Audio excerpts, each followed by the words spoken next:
Halo, halo. Eh, gue lupa.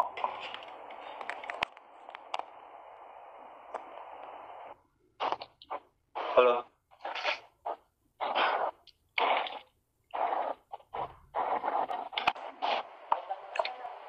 Halo, Halo, halo. Bang. Ya, kedengeran. Kedengeran gue gak? Kedengaran nggak gua? Kedengeran. Oke. Sip. Bersih nggak? Bersih. Oke. Gak ada gemak. Oh iya, selamat subuh dan selamat sahur kawan-kawan semua yang udah gabung di Instagram Live Archipel dalam program Amarkot. Hari keempat puasa hari ini. Setelah hari pertama kita live bareng Kecilin dikit. Oti Widasari. Terus hari kedua saya bersama Anggra ini Widiasi dan kemarin sama Duha Ramadhani. Sekarang kita akan ngobrol-ngobrol bareng sama Bang Hafiz Rancajale dalam program Amarkot ini. Ya program ini sebenarnya baru nyadar tadi penting nggak penting sih. Apa dalam kata Amarkot ada kata rekor, ya. Jadi apa sih? Kan kalau artinya sendiri I remember atau saya ingat record merekam. Jadi ya kita coba-coba remember apa yang terrecord di memori kita. Ya, gitu. Lewat cerita-cerita tentang kesinefiliaan. Ya program ini direncanakan memang akan berjalan selama selama bulan Ramadan ya. Rencananya sih kalau bisa sampai malam takbiran, kalau bisa dan kalau memungkinkan gitu. Ya untuk menggali-gali cerita dari kawan-kawan bicara yang saya undang, yang saya pribadi juga udah kenal gitu, baik lama ataupun baru kenal gitu, baik dari pribadi ataupun dari nanti juga mungkin beberapa mengundang dari perwakilan institusi atau komunitas gitu. Ya kalau untuk hari ini kawan bicara saya Hafiz Rancajale, salah satu pendiri Forum Lenteng. Beliau juga seorang seniman, kurator dan sutradara film gitu ya. Jadi lengkap kayaknya. Siapa aja sih yang udah live? Coba gue lihat dulu. Oh iya. Mungkin gue juga bisa cerita dikit ya waktu gue pertama kali datang ke Forum Lenteng. Ini masih terkait nih sama sinefilia dan mengingat-ingat nostalgia akan kalau tentang film deh, ngomongin film. Tahun 2012 waktu itu gue mewawancarai beliau untuk suatu media gitu, media online namanya filmindonesia.or.id.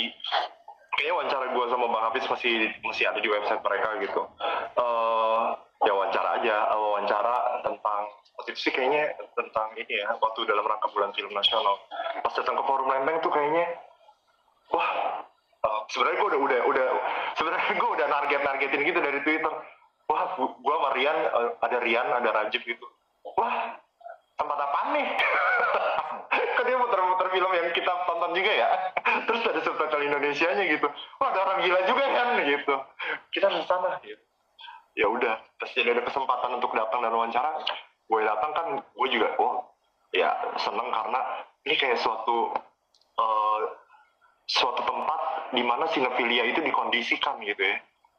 Apalagi waktu itu gue sebenarnya tahu dari Twitter itu programnya SSD yang insya Allah juga sekarang masih berjalan di Forum Lenteng, semoga dalam waktu dekat gitu. Nah, maksudnya gue kenal pribadi dengan Bang Hafiz dari tahun 2012 gitu. Ya pasti sering ngobrol tentang tentang sejarah beliau dulu dari mahasiswa atau pertama kali dia suka sama film yang gue inget kayaknya tontonan pertama dia yang paling berkesan waktu itu yang bikin dia jadi sinefil kayaknya itu filmnya Godard, A Woman is a Woman. Itu film musikal yang mana Godard sendiri bilang itu adalah neorealis musikal. Itu dia sendiri yang bilang tuh. Jadi nama karakter yang main Anna Karina waktu itu dia kayaknya baru kawin sama Anna Karina. Jadi menurut dia kayaknya untuk bikin ceritanya si nama karakternya kalau nggak salah siapa ya, Angela gitu. Kayaknya untuk bikin dalam genre neorealis gitu terlalu terlalu kayak kurang pas. Tapi kalau dibikin musikal pure juga kayak terlalu glossy gitu, terlalu gimana gitu. Jadi katanya dia ya udah gue bikin ini neorealis musikal gitu, yang mana waktu gue kemarin kebetulan juga baru nonton ulang gitu, karena gue lagi pengen nonton musikal Prancis tuh kayak gimana sih gitu. Terus ya memang itu gila sih, kalau kalau lu juga demen, kalau yang nonton juga demen film-film musikal gitu. Ya Godard tuh pasti ini banget ya, Sadar sama musik. terinfluence sama Hollywood, sadar sama musik, terus juga sadar sama sejarah seni, sejarah film gitu. Film-film Hollywood apalagi waktu itu belum jauh kan, film Hollywood tahun 50-an, musikal tuh lagi gila-gilanya. Jadi ya, dan dia selalu membuat versinya dia sendiri, atau ya baik itu sebagai kritisisme atau juga memperkaya hasanah sinema dunia juga gitu. Nah waktu itu gimana tuh Bang? Coba ceritain sedikit pengalaman di CCF ya waktu itu ya. Terus kok jadi keterusan gitu? Ya sebenarnya, ya sebenarnya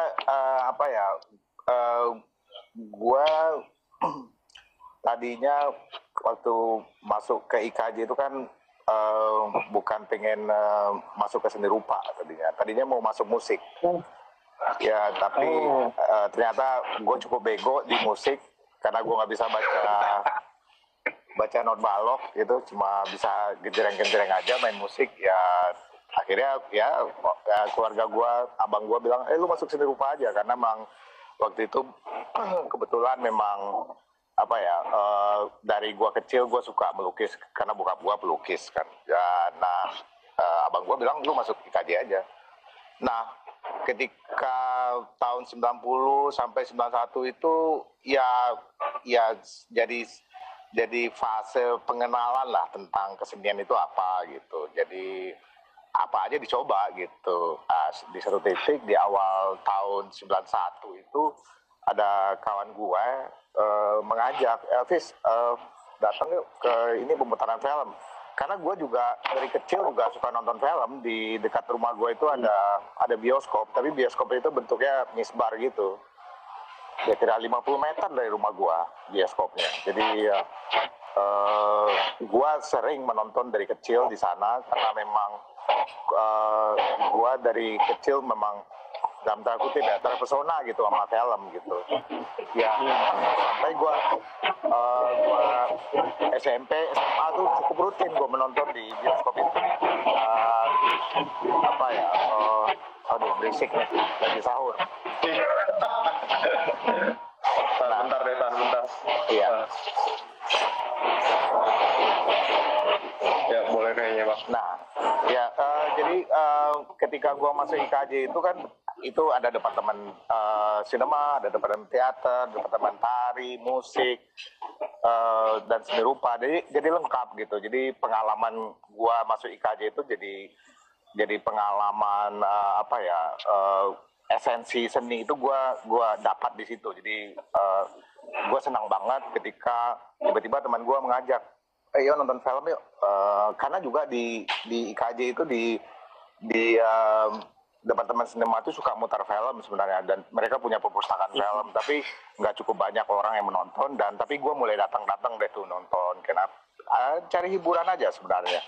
Terus kemudian teman gue ngajak gue menonton ke CCF di Salemba waktu itu, CCF-nya atau IV sekarang disebutnya ya. Nah di situ gue ya seperti yang lo bilang tadi, gue cukup terkejut karena gue nggak pernah nonton film yang semacam itu. Gue nonton film sampai gue jadi ingat banget judul filmnya. Gue malah nggak ingat bahasa Inggrisnya, karena waktu itu gue jadi bertanya, ini bacanya gimana nih. Jadi gue tulisannya unfeme. Jadi gue ingat teman gue bilang ini bacanya unfam ya. Ya gue jadi impress gitu sama judulnya aja. Gue udah impress karena gue belum pernah nonton film Prancis sama sekali waktu itu. Nah buat gue ketika gue nonton di Salemba itu, dan yang gue tonton filmnya begitu lagi kan, jadi gue kayak terpapar sama sama apa ya, sama pesona visualnya, terus cara dia membuat filmnya gitu. Dan buat gua, wah bisa tuh film begini. Karena yang gua tahu waktu gua masih kecil gitu, gua sering datang ke sinema, ke apa, pemutaran film di dekat rumah gua, ya biasa aja, film hiburan dan sebagainya.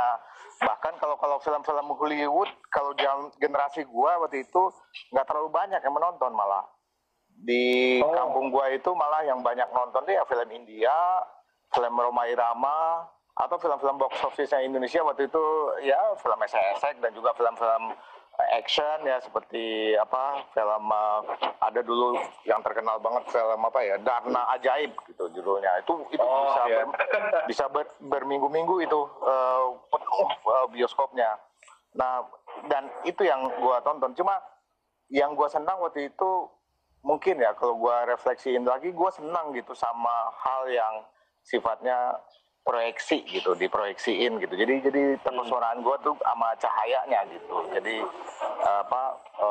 membuat gue, wah ini film sesuatu banget nih. Apalagi ketika gue berkenalan dengan filmnya Godard pertama kali itu, Unfan itu, Woman is Woman itu, dan buat gue kok bisa ya filmnya loncat-loncat, terus grafisnya begitu gitu, yang nggak pernah kebayang buat gua gitu. Jadi, nah gara-gara itulah gua jadi rutin gitu.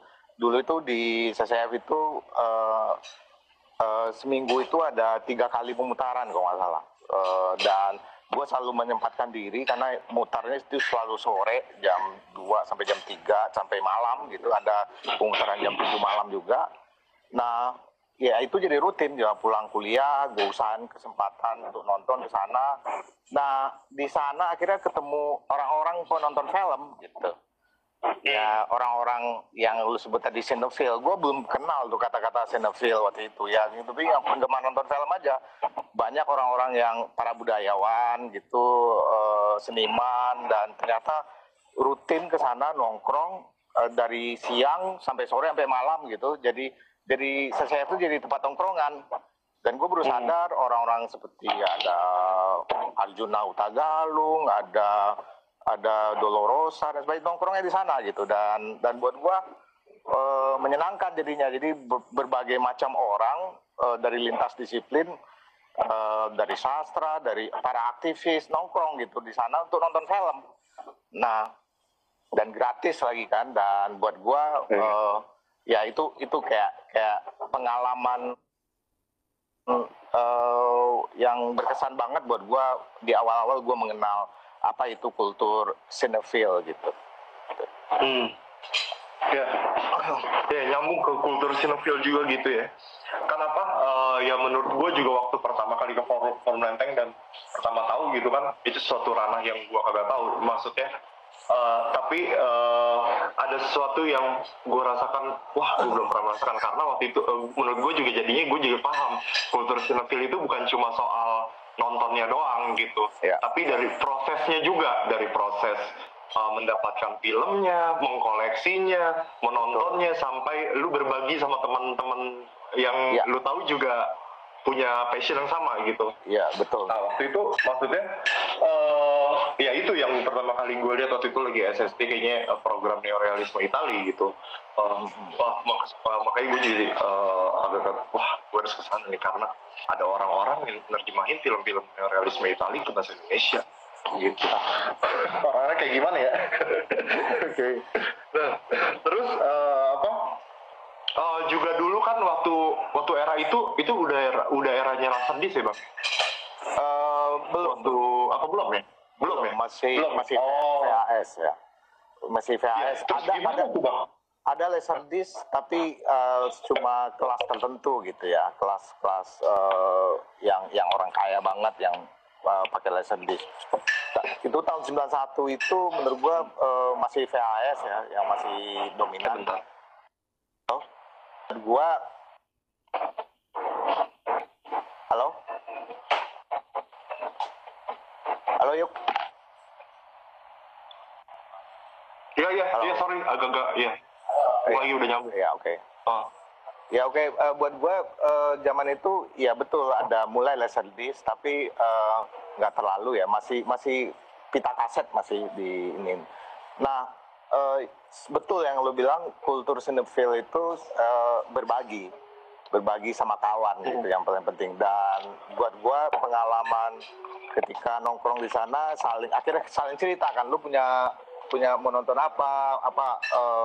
di mana tempat nonton yang lain, di mana gitu. Dan akhirnya kita saling tahu, saling kasih informasi, nonton di British Council, nonton di Gute, terus nonton di USIS, ada dulu Pusat Kebudayaan Amerika dulu namanya USIS. Dan kita berbagi informasi dan juga mulai berbagi koleksi. Gua waktu itu belum mengoleksi film sama sekali. Dari situ gue mulai mengoleksi gitu, mencari film, mencari ini dan mengkopinya ke VHS. Kalau teman gue punya, kalau dia mengizinkan gue copy, gue koleksi gitu. Jadi dan itu dengan senang hati, maksudnya menemukan satu judul film gitu, itu kayak nemuin harta karun gitu. Karena zaman itu kan zaman yang sulit ya, bahkan juga kalau kita datang ke tempat penyewaan film pun koleksinya juga terbatas kan, banyak lebih dominan film dari Hollywood. Dan kalau kita nyari film yang lebih spesifik gitu, yang ngomongin sejarah sinema dunia, mungkin ya cuma berapa persen gitu, kecil sekali gitu. Dan kalau kita menemukan dari teman, dari siapa gitu, ya ini banget, kayaknya ketemu harta karun. Nah, ya kebetulan gue juga berteman dengan kawan-kawan di sinema yang juga ternyata akhirnya tahu berapa teman-teman gue itu mengkoleksi film, dan mereka dapat kiriman film langsung, misalnya VHS asli gitu dari Amerika gitu. Akhirnya gue ya mulai gitu berteman dan mendapatkan pinjaman film dari mereka gitu. Nah ya itu yang kita akhirnya sharing ke yang lain-lain, kita bikin pemutaran di IKJ, di Sinerupa ataupun di sinema gitu. Wah, iya gue ingat lu juga pernah. Ya ada satu rental laserdisc yang maksudnya terkenal ya waktu itu di daerah Menteng ya, namanya Guntur gitu. Daerah Guntur, iya. Kayak maksudnya kalau lu udah menonton film tapi nonton film yang di sebelah sana yang yang bukan film Hollywood gitu, itu kayak surga lah, kayak maksudnya ya gue pernah dengar cerita-cerita aja dulu dari teman-teman gue, ada filmnya Tarkovsky. Lu juga pernah cerita lu nyewa Tarkovsky di situ ya? Ya, menarik ya, karena di Guntur itu namanya, yang punya itu namanya Udin. Itu anak teman-teman gue, anak-anak sinema itu pada kenal dia lah. Jadi kita jadi dekat karena dia sinetfil banget. Dia dapat akses filmnya langsung dari, nggak tahu gua saudaranya atau di mana di Amerika gitu, dia dapat kiriman terus laserdisc yang menurut gua kualitasnya bagus, dan dia bikin penyewaan. Dan yang unik ya, kalau kita datang yang punya minat sama film-film itu, dia temenin kita. Jadi selama kita mencari film dia temannya, nih Fis, menarik nih, ini. Dan itu kan nyewanya kan satu laserdisc cuma sehari ya. Jadi sehari besoknya lu harus balikin. Harganya kalau nggak salah 7.500 kalau nggak salah satu laserdisc. Per laserdisc, kalau misalnya laserdiscnya 2 keping, jadinya 15.000. Nah, gua karena jadi dekat, gua sewanya misalnya 15 film gitu. Jadi waktunya jadi diakumulasi jadi 15 hari gitu. Jadi nggak ngakalin. Si Udinnya senang-senang aja, jadi nggak perlu gua balikin. Kalau lu nyewa satu, besoknya harus dibalikin kan. Jadi kalau gua nyewa 15 hari, gua punya waktu 15 hari untuk menonton, mengulang nonton, terus ngopi. Dan gua selalu ngopi, gua selalu di rumah gue, di kos-kosan gue itu gue punya player VHS yang bisa ngopi, dan selalu gue punya stok VHS kosong untuk mengkopi film gitu. Jadi nyewa laserdisc, jadi kopi pirate gitu. Karena buat gue ya dengan cara itu kita belajar gitu, karena akses filmnya susah gitu. Iya, gue juga inget sih, dulu tuh gue baru mulai lancar ngedownload juga itu pas lagi zamannya warnet lagi marak tahun 2000 berapa ya? 2007, 2008 kali itu juga belum cepet-cepet amat. Dan kebetulan waktu itu Guntur yang lu bilang tadi itu setelah dia bangkrut Laserdisc-nya dia kayaknya buka penyewaan DVD di ya, Dharma Wangsa Square ya. Iya, Itu di Dharma Wangsa Square namanya Subtitles DVD. Gue gak tahu sih sekarang masih ada apa enggak, karena terakhir yang gue tahu dia malah jadi fokus lebih ke tempat nyewain space buat lu bawa film bisa atau muter film yang koleksi dia. Karena waktu pas gue lagi zaman-zamannya demen-demennya kesana tuh bisa hampir setiap hari kali kesana cuma buat nyewa, terus gue kopi, malamnya gue balikin buat nyewa lagi. Karena dia pakainya paketan, bukan per keping kayak waktu lu nyewa dia nyewain Laserdisc gitu. Jadi 75.000 dapat 15 film dalam jangka waktu sekian. Jadi kalau lu bisa sebanyak-banyaknya dalam jangka waktu yang itu, lu bisa nyewa lebih banyak deh kalau gue nggak salah begitu. Nah terus itu koleksinya masih ada bang sampai sekarang? Iya masih ada ya. Kalau VHS-nya masih ada di Forland tuh di atas, kan ada tuh. Tapi dan selalu setiap film selalu gua copy, dan yang nggak ada tuh Laserdisc-nya. Laserdisc tuh ya banyak yang hilang ya gua. Dan juga Laserdisc nggak terlalu banyak karena mahal sekali harga Laserdisc zaman itu. 300.000 sampai 400.000 satu keping ya, mahal banget. Ya, dan waktu itu dolar juga masih berapa ya, 2.000 kali. Iya 2.500 masih. Dan mahal banget kalau untuk hitungan kita itu mahal banget gitu. Ya. Nah terus kalau gitu bang, nah kan tadi lu juga cerita kalau lu waktu itu pas lagi di IKJ itu pas mulai nonton itu juga kan waktu itu jurusannya seni rupa ya. Iya.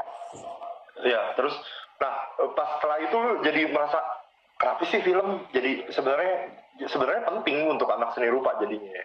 Atau sebaliknya gitu? Ya, gara-gara gua kenal film ya dengan bahasa yang seperti yang gue ceritain tadi di CCF itu, terus akhirnya ketemu dengan orang-orang yang kayaknya membahas film dengan tidak hanya dengan ngomongin ceritanya, tapi juga ngomongin bahasanya dan konteks sosiopolitiknya. Ini menarik karena buat gue ternyata film nggak hanya persoalan hiburan gitu. Dan akhirnya buat gue dalam konteks gue di kuliah di seni rupa akhirnya nyambung gitu, karena gue belajar sejarahnya dan ternyata memang relate banget. Dan gue merasa beruntung akhirnya karena gue sekolah di seni rupa, jadi melihat film tuh dengan bahasa visual gitu. Jadi nggak terjebak sama hanya ceritanya. Jadi gue bisa melihat itu dengan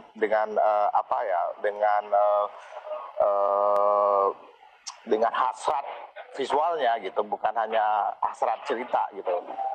Karena ada hasrat visual, di situ ada temuan-temuan tegangan-tegangan visual yang mungkin kalau orang nggak mengerti bahasa visual mungkin berbeda ya, mungkin ya. Tapi buat gua sendiri mengalami, gua jadi tergila-gila sama film itu karena memang ada kejutan selalu tentang bagaimana bahasa visual itu dimainkan, dieksperimentasikan dalam film gitu. Dan buat gua itu menurut gua kenapa ketika gua belajar seni rupa menjadi penting buat gua gitu. Ya sering gua ngobrol sama teman-teman gua di sinema dulu.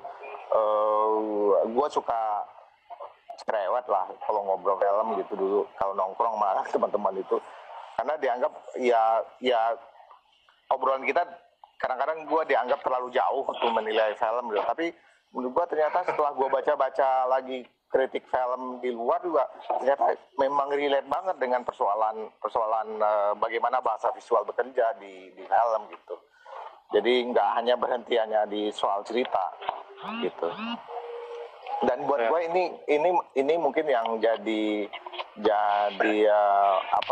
melekat banget sama diri gue tentang bagaimana film itu tidak lagi hanya persoalan hiburan, tapi bagaimana dia memainkan bahasa visual tuh yang lebih kompleks gitu.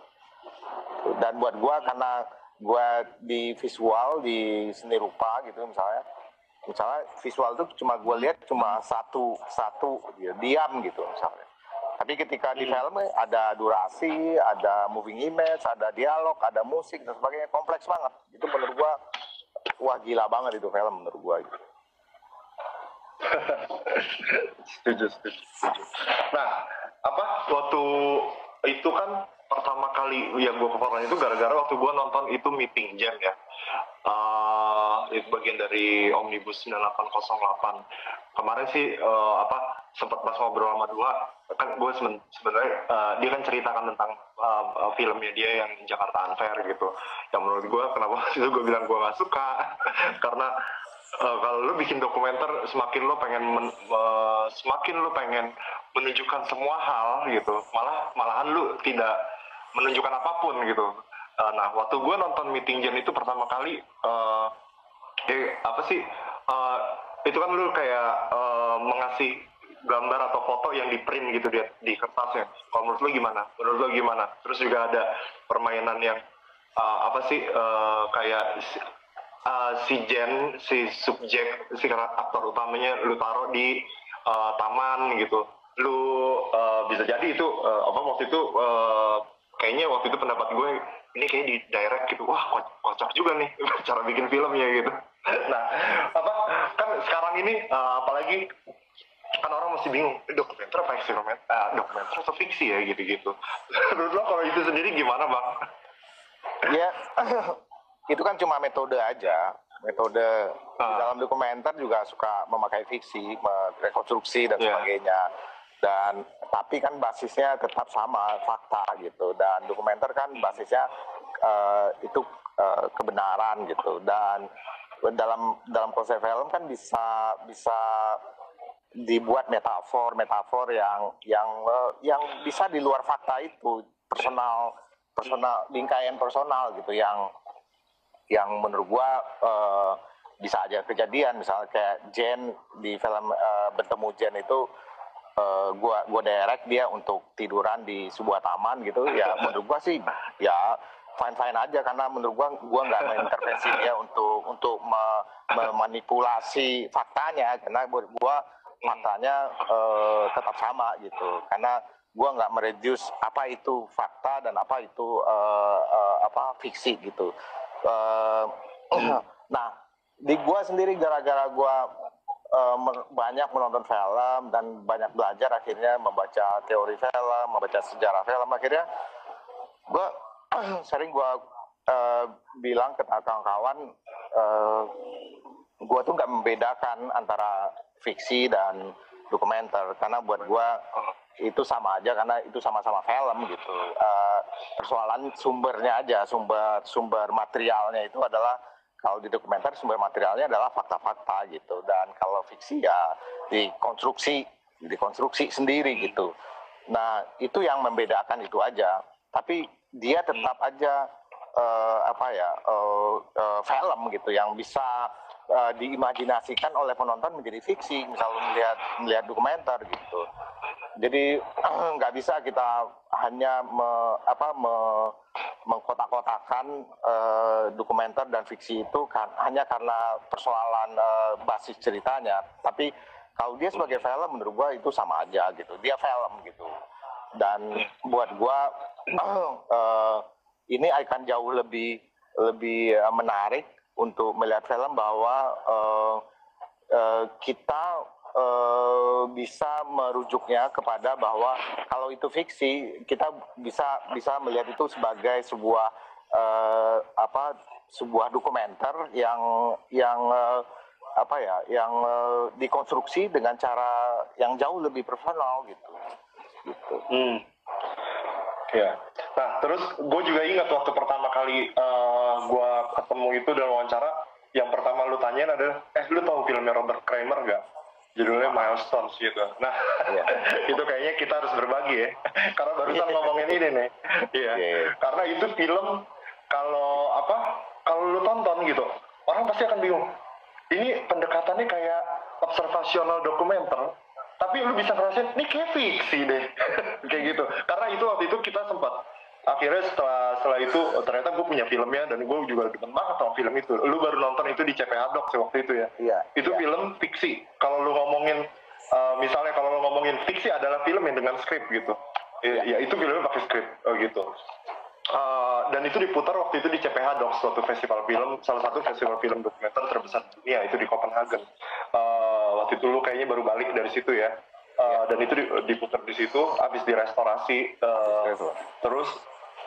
Terus akhirnya kita bikin pemutaran, kita bikin subtitle Indonesia ya di forum kayak gitu. Ya memang waktu itu beberapa, kalau gua nggak salah tuh ada siapa yang nanya ya, si Vero atau si Lulu juga nanya, ini fiksi ya gitu. Penting kan udah kayaknya udah nggak penting lagi kayak gitu. Gitu. Jadi gue inget Robert Kramer, Milestones itu filmnya tentang segerombolan apa sih, para hippies atau para hippies gitu, yang apa filmnya tentang itu aktivis politik yang misalnya mencoba merajut kembali kehidupan mereka gitu. Tapi kerennya itu film nggak cuma ngomongin ideologi politisnya doang, tapi juga mereka sebagai manusia banget sih menurut gua. Jadi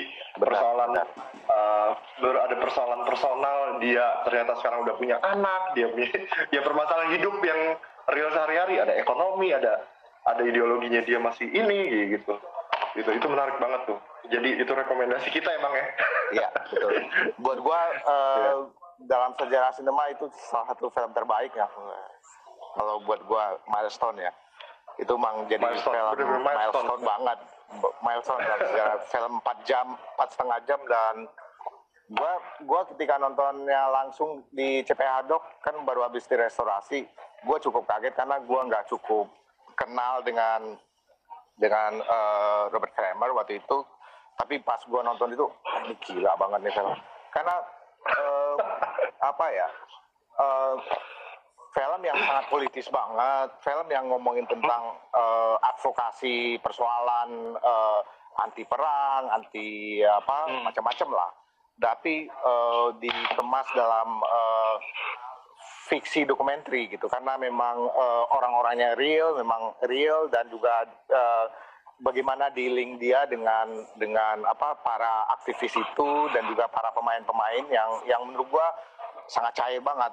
Dan ya lu tahu kan bahwa film itu juga dilarang di Amerika, dan si Kramer akhirnya exile ke Perancis kan.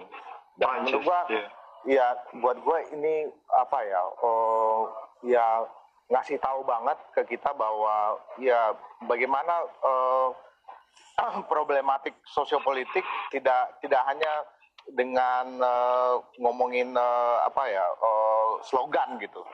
Ya buat gue Milestone filmnya nggak slogan sama sekali gitu, estetik banget gitu. Dan gue senang banget lihat filmnya. Setuju. Nah terus kalau lu sebagai ini ya bang ya, sebagai salah satu seorang pembuat film gitu. Kalau biasanya tuh persoalan apa sih biasanya yang nge-trigger lo? Biasanya wah gue harus bikin film nih kayak gini, tentang ini kayak gitu. Kan biasanya waktu itu gue pernah baca waktu autobiografi Luis Buñuel gitu. Kalau lo mau bikin film atau itu lo harus punya suatu doubt atau keraguan dulu. Itu yang paling pertama. Kalau waktu itu ternyata pas gue lagi ngobrol sama lo, ternyata lo harus ragu dulu. Gue kalau nggak salah pernah denger gitu, lo harus punya keraguan dulu nih tentang tentang sesuatu. Dan gue juga ingat kalau nggak salah Pedro Costa juga bilang menurut dia tuh fungsi utamanya film itu karena membuat orang merasakan ada sesuatu yang salah kayak gitu. Jadi betul ini gitu. Betul. Ya kalau lu gimana bang? Kalau gue sih sebenarnya yang lu bilang mungkin bukan kata-kata, bukan keraguan ya. Kalau kegelisahan gitu. Kegelisahan sama sesuatu gitu. Nah, kalau lu gelisah sama sebuah persoalan, itu kan men-trigger lu untuk diggingnya atau menggalinya lebih jauh. Dan film itu adalah salah satu metode untuk menggali kegelisahan lu sama satu persoalan gitu. misalnya begini, gue contohin misalnya film Jen tadi, misalnya waktu itu ide film itu kan sebenarnya udah lama banget karena sebelumnya gue bikin Alam Syuhada dan sebagainya. Kegelisahan gue waktu itu bagaimana lu membuat profil kawan-kawan lu sendiri gitu. Dan kawan-kawan lu sendiri itu kan sesuatu yang merepresentasikan society, tapi gimana lu bingkai dia menjadi persoalan gitu. Nah, kebetulan memang kalau ketika gue buat film Jen itu karena memang waktu itu kita mau menggarap project 9808, akhirnya gua realisasikan project itu karena memang gua penasaran banget tentang atau gelisah terhadap bagaimana kita membingkai persoalan kawan kita untuk melihat persoalan peristiwa di balik peristiwa kerusuhan Mei misalnya. Juga persoalan kalau tadi ada yang gue baca sedikit, ada yang nanya ngomongin Anak Sabiran, film ya sama Anak Sabiran, film Pak Misbah itu kan sebenarnya dari tahun 2007 gue dengan kawan-kawan waktu itu dengan almarhum Abdu, dengan dengan Lisa Bona, kita mencoba mengadvokasi Sinematek gitu.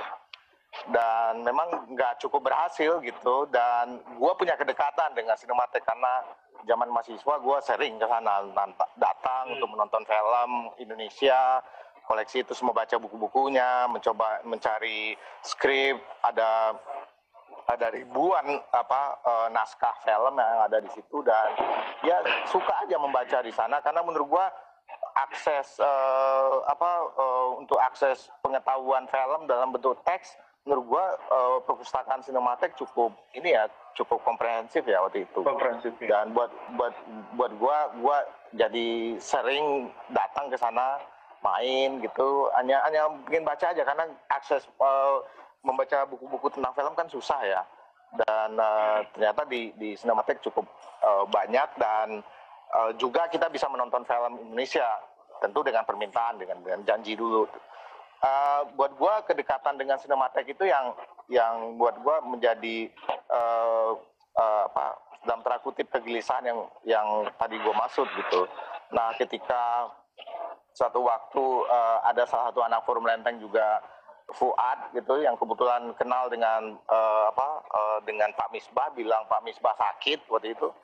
Wah, ya ini tertrigger tuh persoalan kegelisahan itu tadi, dan akhirnya kita sepakat itu yuk kita bikin film deh tentang dia, ntar ini lagi keburu kita ditinggal Pak Misbah meninggal gini ya udah akhirnya ya kita datangin Pak Misbah, sowan dulu, ngobrol banyak balik, dan akhirnya ya kita buat film, walaupun selagi kita membuat film itu Pak Misbah akhirnya juga meninggal dunia, dan nggak nyangka kita karena waktu itu dia cukup sehat ya waktu itu.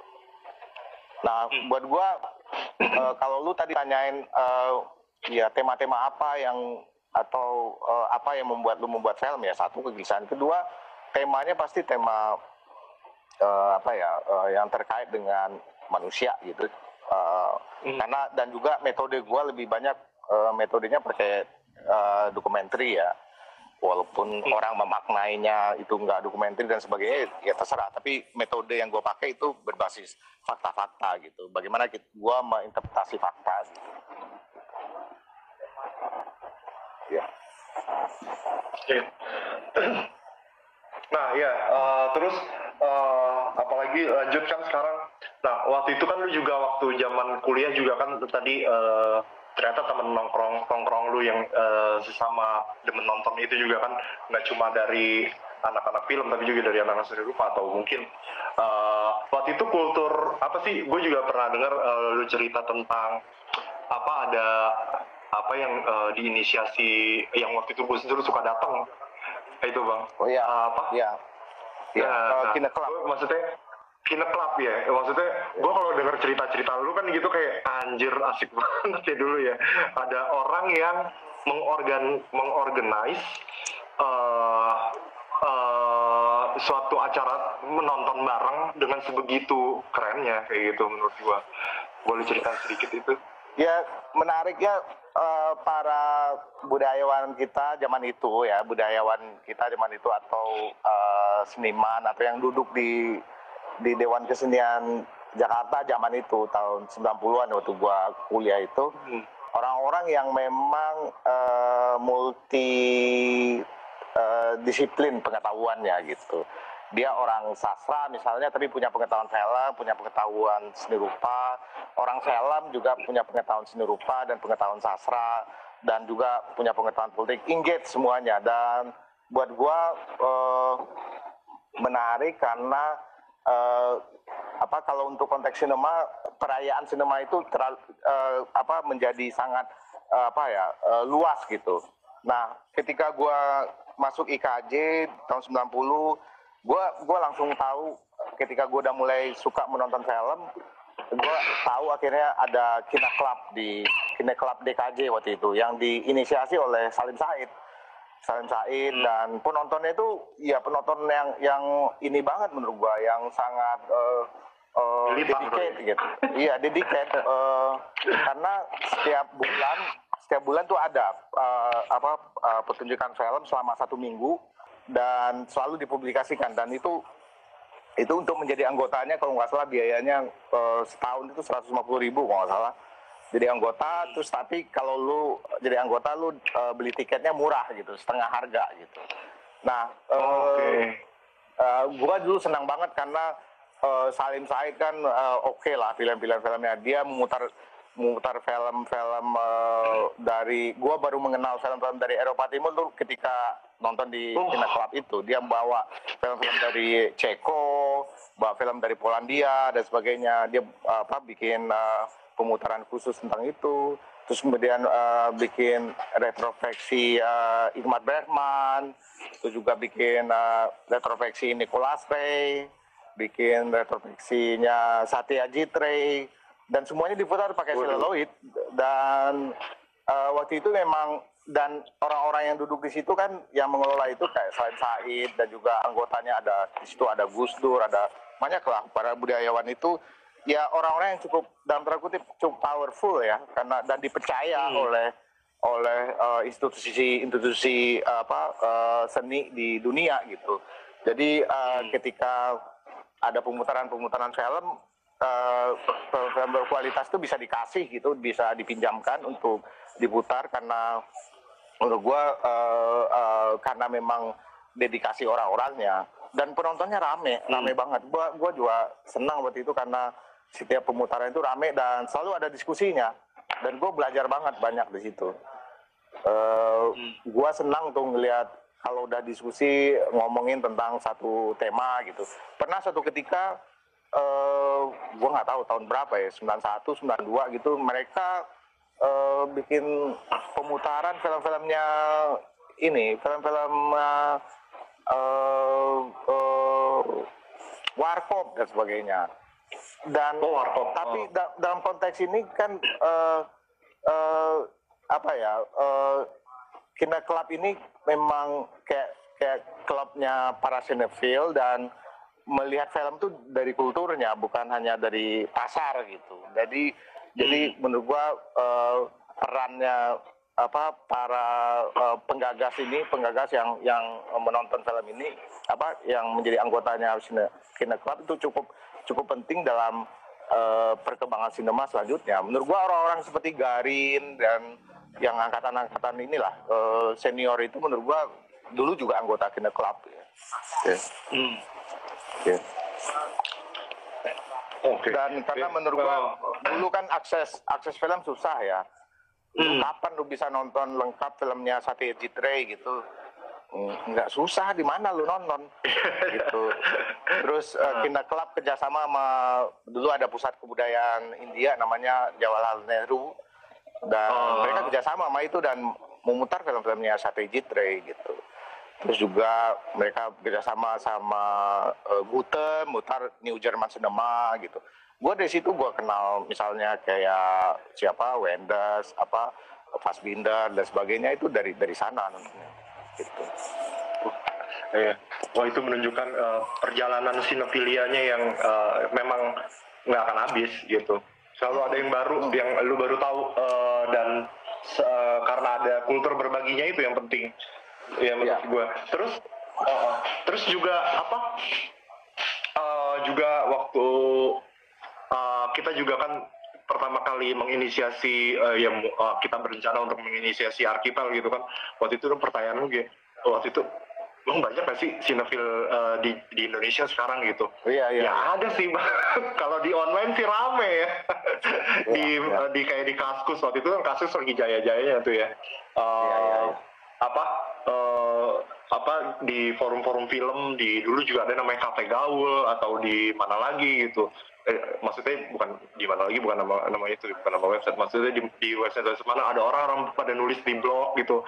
Kultur kalau lagi ngomongin film yang begitu gitu, ya rame-rame aja sih. Dan kalau menurut gue ya gue sih taunya orangnya pasti ada aja gitu. Tapi juga kan ini membuka peluang juga untuk apa? Sebenarnya kalau gue juga selalu mencari teman yang punya passion yang sama gitu, karena itu gitu. Maksudnya tujuan pertama gue ke forum Lenteng juga itu, wah gue nyari teman yang punya passion yang sama gitu. Kalau gue dulu sih ya itu aktif di forum-forum online itu sampai sebenarnya ketemu si Rian, ketemu si Rajif itu juga karena dari Kaskus, karena ada kayak di Kaskus itu dulu ada satu forum film yang isi threadnya abis nonton apa kayak gitu, cerita review. Nah itu kenal dari situ. Nah terus kalau gue sendiri cara nyari temennya juga waktu itu gue coba gue ngetes. Jadi waktu itu temen gue ada yang kuliah di Belanda. Nah, kalau dia kan internetnya udah cepat, di sini sedangkan di sini belum gitu. Nah, terus gue minta dia downloadin, terus dia ngirim rutin setiap bulan. Gue nyoba, kalau gue nyoba untuk gue jual. Kalau ada yang beli nih satu orang, dia beli pertama kali, gue pengen tahu aja pilihan filmnya dia beli apa sih. Kalau lu beli kan berarti sesuatu yang lu dengan niat hati gitu, pengen mendapatkan spesial gitu. Nah, si Rian kebetulan beli sama si Rajif. Itu perkenalan kita pertama. Jadi, hubungan gue sama Rian pertama kali itu ekonomi. Tapi pas dia kedua kali dia mau minta lagi, gue beli lagi dong. Nggak mau, gue bilang, gue maunya ketemu, kita tukeran aja, kayak gitu. Begitu pula dengan Rajif. Jadi akhirnya, itu sejarahnya gue kenal dia, terus akhirnya kita bareng gitu. Terus waktu itu tuker-tukeran film di Ratu Plaza waktu itu hampir setiap minggu kali, jadi ketemuan ya ngobrol ya gitu aja ngalor ngidul. Karena waktu itu juga mungkin ya maksudnya pas tadi dengar cerita lo kayak gitu kan, kayak waktu gua baru demen film tuh 2006 2007 bareng Rian gitu. Kina Club itu udah nggak ada. Terus juga yang gua tahu juga dulu ada EOS, masih ada sih, cuma itu kan setahun sekali gitu. Terus tapi waktu itu gue inget juga Kino Forum masih di Studio 21 yang gede itu gitu, itu lumayan kan programnya gitu. Ya udah, jadi mana lagi nih teman kita gitu, kayaknya di online banyak ya gitu, tapi susah amat ketemu. Ya sebenarnya kan sampai gue ketemu lu itu tahun 2006 itu sebenarnya 2012 itu sebenarnya 2012 itu sebenarnya gue merasa memang dalam tanda kutip ya kayak nggak apa ya, gue kan nggak kaskusan atau nggak jadi gue nggak tahu forum-foruman gitu ya. Ya jadi gue jadi kayak ya cuma gue sama Oti gitu, atau ada teman gue Roni gitu, Ugeng dan yang gue anggap orang yang bisa gue ajak diskusi tentang film atau ngobrol film gitu. Ada beberapa teman-teman di IKJ, di IKJ misalnya ada Riri, ada siapa lagi ya, John Rantau dan sebagainya. Kita ngobrol film lah untuk itu. Tapi menurut gua nggak terlalu dulu sebelum mengenal lu, gua nggak terlalu yakin ada banyak yang menonton film-film yang semacam ini. Makanya ketika gua sama teman sama diriin Forum Lenteng itu sebenarnya membangun society yang punya minat untuk menonton film-film yang semacam ini, karena ya gue merasa dan buat gue makanya esensinya kita forum lagi membuat teman gitu, membuat teman sebanyak-banyaknya karena buat kita nggak punya pretensi untuk menjadi terkenal kayak atau menjadi bintang atau menjadi teman aja, teman bicara untuk ngomongin film. Dan buat gua gua juga untuk meyakinkan bahwa ternyata banyak kawan-kawan kita yang juga punya minat yang sama gitu. Dan ya ketika kita menginisiasi Archipel itu sebenarnya semacam merayakan untuk kawan-kawan yang punya minat sama film-film baik gitu, film-film bagus gitu. Bukan persoalan ngomongin dokumenter atau eksperimental sebenarnya, tapi bagaimana merayakan film-film bagus sebenarnya. Dan di sana tempatnya kita sharing gitu, bertemu gitu. Dan ya ternyata setelah hampir 8 tahun ini Archipel cukup lumayan ya, banyak kenal orang dan juga banyak jaringan baik lokal atau internasional. Dan menurut gua ini jadi semacam meyakinkan gua, kalau gua pribadi bahwa sharing itu menjadi penting gitu, dan bukan buat lu sendiri gitu. Dan itu juga sebenarnya waktu hari kedua gue juga pas lagi ngobrol sama Anggra gitu kan, gue bilang sampai saat kita menjaring calon volunteer pun gitu ya, kita mau tahu sih lu nonton film apa aja sih. Kayak gitu. Nih ada orangnya nih nih Andra yang kesaring waktu itu gara-gara filmnya kayak lumayan nih, masih SMA tapi nontonnya kayak Clockwork Orange ya. Tapi waktu itu dia pas pertama kali daftar jadi volunteer Archipel, dia masih SMA kelas 3. Cuma jadi kita nggak enak nih kayaknya, masih nanti sering ada acara malam gitu. Jadi tapi akhirnya dia nyangsang, bukannya nyangkut dan nyangsang di forum lenteng. Kayak gitu. Iya. Jadi ketawa-tawa aja. Iya. Ya buat gua sih sebenarnya ini bukan persoalan serius, lu harus nonton film serius dan sebagainya. Sebenarnya kan ngasih semacam alternatif lain, menonton film yang semacam ini, misalnya film yang eksperimentatif atau film yang basis kulturalnya jelas gitu. Dan menurut gua ya biar hidup tuh lebih berbunga aja, lebih berarti aja.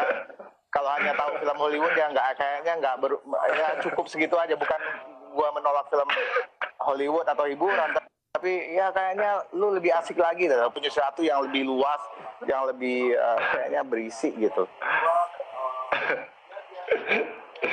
Setuju bang. Bang kayaknya udah mau 1 jam nih kan ya.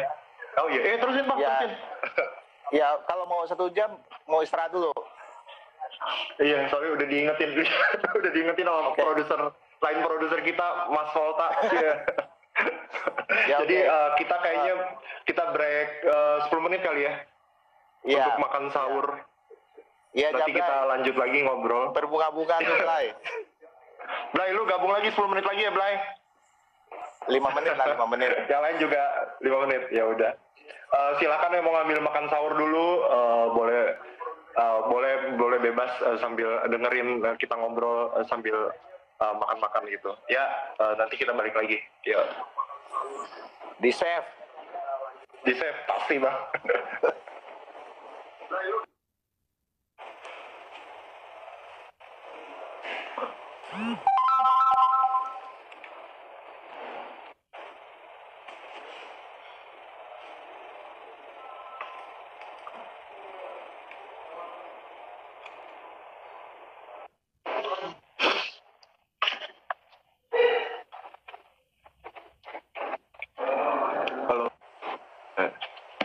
Halo. Enggak. Halo. Si Kulurus ya. Siapa? Ayo, halo. Ya, Kenneth. Kelarin sertifikat. Lanjutan dari komen sebelumnya. Gitu. Oh iya. Ya halo teman-teman, kita balik lagi dengan kawan bicara saya Hafiz Ranjajale di hari keempat Amarcord dan hari keempat puasa juga gitu. Nah, kalau gua sekarang mungkin mau lanjutin tentang mungkin ngomongin sedikit tentang pendidikan sinema. Ya Allah, berat banget kayaknya. Apa sih maksudnya, kalau gue kan menyambung tadi obrolan lu, statement lu terakhir gitu kayaknya. Ya kalau menurut gue sih orang perlu nonton film kayak gini biar hidup lu lebih berbunga aja gitu ya. Dan penting juga, kalau menurut gue juga penting sih kalau sama orang yang sekarang pengen bikin film juga nih, anak-anak yang muda, calon-calon sutradara Indonesia yang berbakat gitu. Maksudnya kalau kita perlu melihat juga misalnya kayak lu misalnya demen nonton Lord of the Ring gitu, yang mana kalau gue yakin sih kalau Peter Jackson kagak nonton Intolerance di W. Griffith itu film kagak jadi gitu. Kenapa? Maksudnya lu nonton sedikit sejarah sinema, yang ada di sejarah sinema itu penting gitu. Jadi kenapa kalau filmmaker favorit lo itu nonton film-film yang penting di sejarah sinema, kenapa lu kagak? Kenapa lu cuma berhenti sampai nonton film dia doang gitu kan? Gitu. Atau lu demen sama film-filmnya Quentin Tarantino gitu? Wah, Tarantino tuh sinetron abis gitu kan. Maksudnya kalau lu pengen mencapai, insya Allah gitu, kita doain ya bang. Gitu berarti kan lu harus punya bekal yang banyak lah gitu. Jadi nggak ada ruginya gitu. Tundra. Jadi ya kalau apa? Nah kalau lu kan juga dulu latar belakang pendidikannya di KJ, suatu kampus ini, kampus yang pendidikan yang tentang adab, pusat dan film terutama gitu ya. Nah terus lu membangun Forum Lenteng dengan apa, sebagai suatu tempat belajar alternatif untuk belajar film gitu salah satunya. Gitu berarti apa sih yang menurut rasa ada yang kurang dan harus kayaknya gue bisa isi nih di Forum Lenteng kayak gitu. Jadi untuk pendidikan sinema ini sebenarnya kan simpel aja yuk, yang seperti yang gue bilang, biar hidup itu lebih berbunga, lu banyak teman, lu banyak teman ngobrol, dari situ pasti muncul sesuatu yang asik lah, yang keren-keren menurut gue. Karena gue nggak berpikir muluk ya, karena menurut gue sejarah sinema kita kan juga sejarah yang panjang tapi bolong-bolong gitu, secara estetikanya, secara pengetahuannya gitu. Ya itu tergambar banget lah gimana kita ngelihat kondisi sinematek gitu. Itu kan kayak jantungnya kultur sinema sebenarnya, tapi itu kan terabaikan. Dan kalau itu terabaikan berarti memang secara kulturnya kita nggak siap dalam konteks kalau kita ngomongin kultur sinema di Indonesia. Dan itu nggak bakalan pernah beres kalau kita nggak punya kesadaran itu. Dan buat gua ya hanya dengan cara kita misal belajar bareng, misal di Forum Lenteng ini, dengan membangun kesadaran itu lebih personal gitu, lebih gimana kawan-kawan ini kita ajak menonton, kita ajak diskusi dan ngobrolin film gitu.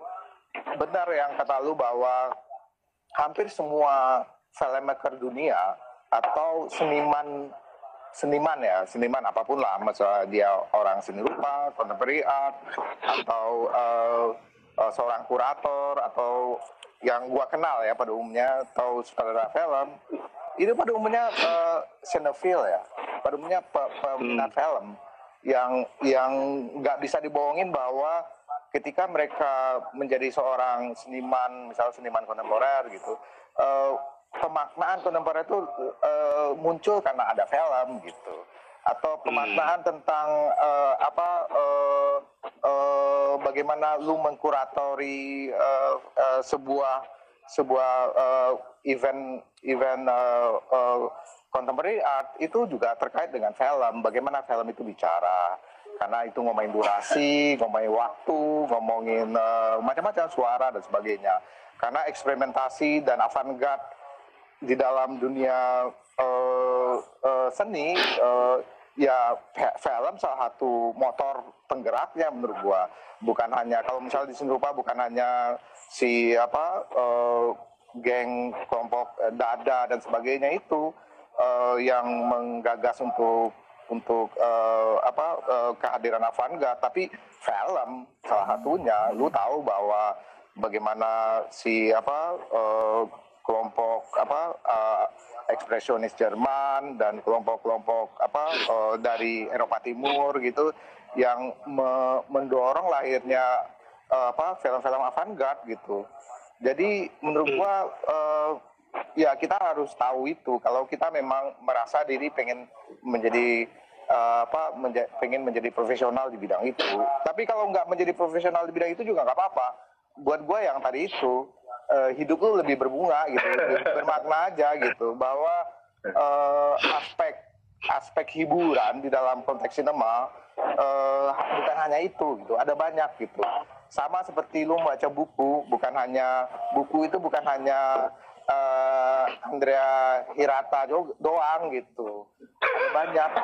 Ada banyak buku yang lain yang ada Mukhtar Lubis, ada Iwan Simatupang dan sebagainya, banyak karya-karya sastra yang membuat kita jauh lebih memaknai hidup gitu. Dan menurut gua sinema begitu. Jadi kalau kita mau melihat sinema itu sebagai kultur, jujur aja kalau di kita memang kulturnya bolong-bolong dan kita nggak cukup kokoh di situ gitu. Makanya menurut gua bukan anti terhadap industri film kita. Gua senang ketika pasca 98 dari tahun 2000-an itu teman-teman gitu, Riri dan Mira dan sebagainya itu menggagas Top Corner. Bukan menggagas sinema independen itu loh, apa namanya? Oh ya. Pak gua namanya. Dan menurut gua bagus karena memang sasarannya industri.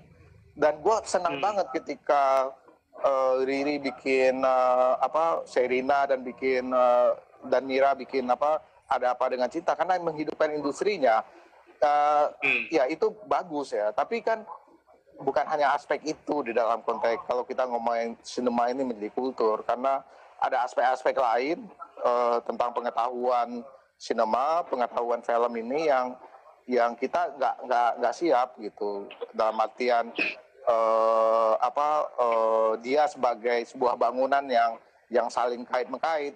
Kan kita cuma ngomong teori doang, wah sinema itu harus ada arsipnya dan sebagainya, tapi kan kita nggak pernah menyelamatkan itu usaha untuk sampai menyelamatkan sinematek atau arsip, atau kita ngomongin kritik film gitu, atau riset-riset tentang film gitu. Gue sering banget ngobrol, misalnya bayangin kita anggap kita punya film Indonesia itu dimulai tahun 50-an gitu dari Usman Ismail, atau kita tarik lagi ke belakang sejarah film itu dimulai dari Lutung Kasarung, atau ditarik lagi ke belakang film kita itu dimulai ketika para penggagas industrial film di Eropa datang ke sini. Apakah itu kita mulai? Tapi kita nggak pernah siap untuk membacanya. Misalnya sampai sekarang, gue boleh tanya, mungkin kalau ada teman-teman orang-orang film di diskusi ini, mungkin sampai sekarang aja kita nggak punya scholar ahli Teguh Karya, ahli Usmar Ismail, ahli Win Umbo gitu. Kita nggak punya. Yang khusus ngomongin mereka aja ya? Iya, yang ngomongin scholar yang membongkar, yang melotok estetika mereka. Ya kita mau gimana, mau mengatakan bahwa kita pengen membangun industri sinema kita. Kalau kita melihat, berkaca sama Hollywood, berkaca dengan Korea, Jepang, itu kan lengkap semuanya. Ya scholar Ozu, scholar Mizoguchi, atau scholar bahkan film Pinku itu ada scholarnya semuanya. Maksud gua kita scholarnya aja untuk film esai kita juga nggak ada bahkan. Ya kita kan pengennya ada kalau kita mau ngomongin pendidikan film ya memang harus lengkap gitu. Sangat disayangkan memang sekolah-sekolah film kita memang akhirnya gua bukan menyalahkan juga, memang tuntutannya di luarnya begitu, industri gitu, lebih condong ke bagaimana dia diserap oleh industri film gitu tenaganya, nggak nyampe ke bagaimana membuat produk yang orang-orang yang berdiri atau berkecimpung di wilayah pengetahuan film gitu, misalnya kritikus, periset, scholar, dan yang menyelamatkan arsip dan sebagainya. Dan, ya itu kompleks lah. Nah, di kita belum ada. Nah, buat gua pribadi sama Oti gitu di sini di Forum Lenteng ada Malu juga. Ya Forum Lenteng itu kayak skala kecilnya lah, kecil-kecilan kita coba kalau tadi ada yang menanyakan tentang kita melakukan pengarsipan film, ya kita lakukan pengarsipan film kemanapun kita pergi jalan gitu. Kalau ada kesempatan kita lagi ke Belanda atau ke Eropa, selalu kita mencari film Indonesia, dikumpulin, kita bawa balik, kita digitalisasi sampai ya cukup lumayan lah koleksi film Indonesia di kita. Nah, ya itu kan ya ini kan hanya kerjaan komunitas yang skalanya kecil gitu. Seharusnya yang lebih skalanya besar. Dan menurut gua dengan mengadakan semacam misalnya festival gitu juga salah satu metode untuk mengumpulkan dan mengamplifying pengetahuan film itu. Karena menurut gua kalau di Archipel itu kita punya misalnya ada Chandrawala, iya ya.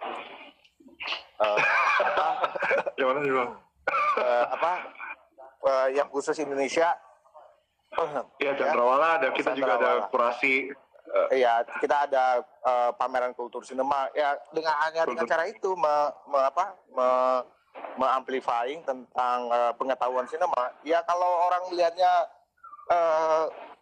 yang dilakukan Forum Lenteng itu snob dan sebagainya, ya menurut gua ya mau gimana lagi, ya harus ada yang ngelakuin gitu. Jadi buat gua nggak cukup nggak ada masalah juga orang bicara bahwa Forum Lenteng itu serius-serius saja, ya ngapain juga kita peduliin itu. Ya lu kerjain aja sesuatu yang menurut gua lu percaya, karena intinya supaya ya yang gue bilang tadi, yang paling simpelnya adalah ya yang kata Jabla itu, kayak muralnya berbunga-bunga gitu. Biar hidup berbunga-bunga. Iya.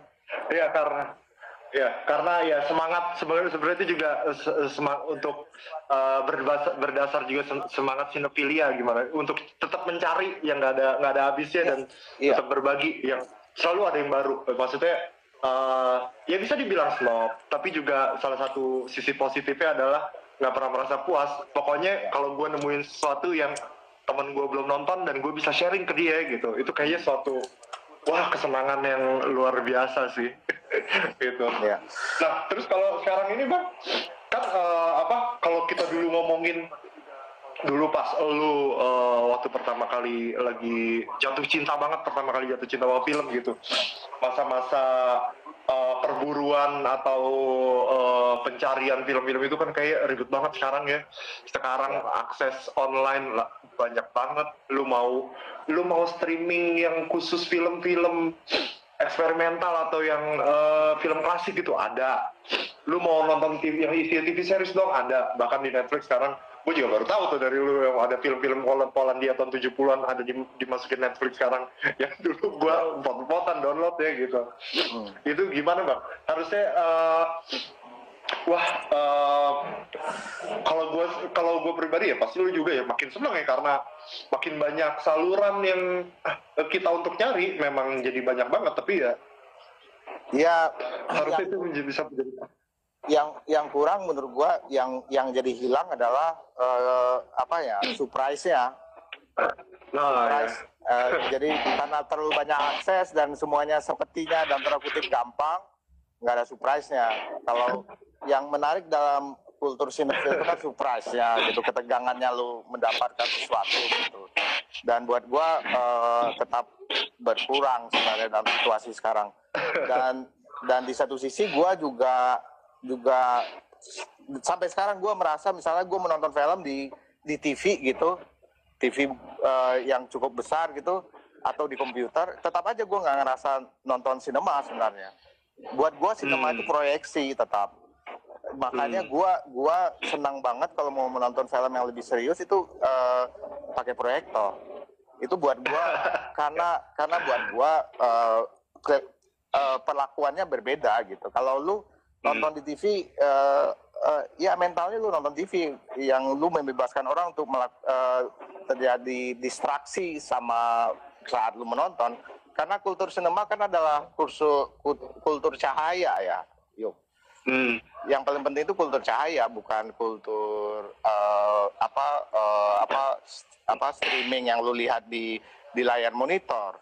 Jadi ya itu hanya ngomongin akses doang. Jadi kalau ada Netflix sekarang, kalau ada downloadan sekarang atau macam-macam, tapi itu masih kultur tetap dia kultur TV gitu. Dan buat gua itu nggak mencukupi. Dia cuma akses aja. Kita dapat akses nonton ini. Tapi kalau lu pengen merasakan dia menjadi tontonan sinema, menurut gua memang menontonnya sebaiknya pakai proyektor gitu. Itu buat gua yang gua karena buat gua kalau lu ngelihat arah proyektor gitu ke proyektor cahaya yang kedap-kedip gimana gitu, wah magic banget menurut gua. Itu menurut gua sesuatu gitu yang nggak ada gantinya itu. Ya walaupun sekarang pakai digital ya, misalnya orang memproyeksikan gitu. Tapi gua itu masih tertinggal gitu, ada cahaya itu. Buat gua ini penting karena maka itu buat gua ketika di Forum Lenteng kita gagas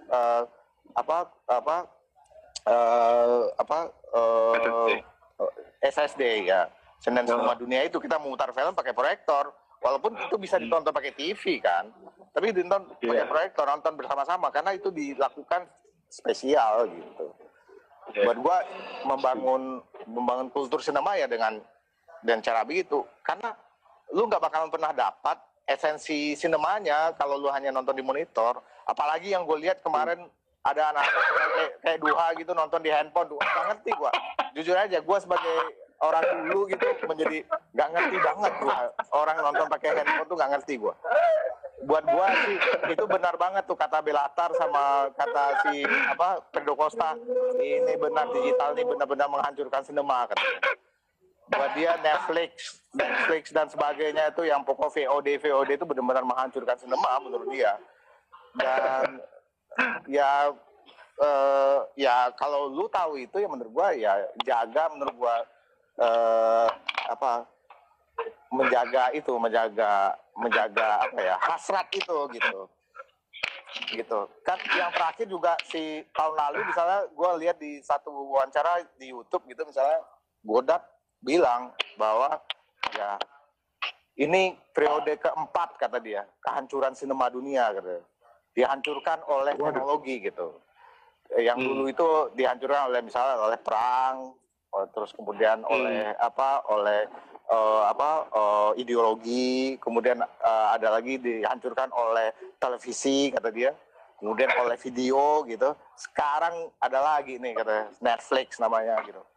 Gokil banget nih kata Godard bilang gitu. Memang kultur sinema itu bukan kultur yang lu tonton di monitor. Kultur sinema itu adalah kultur yang nonton lu proyeksi. Kalau mau menjaga itu. Tapi ya udah, kalau memang kita nggak punya proyektor ya nggak apa-apa. Tapi gimana kita menjaga ketegangan spesialan ketika lu menonton film gitu.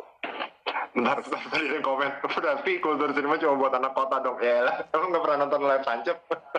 Iya itu,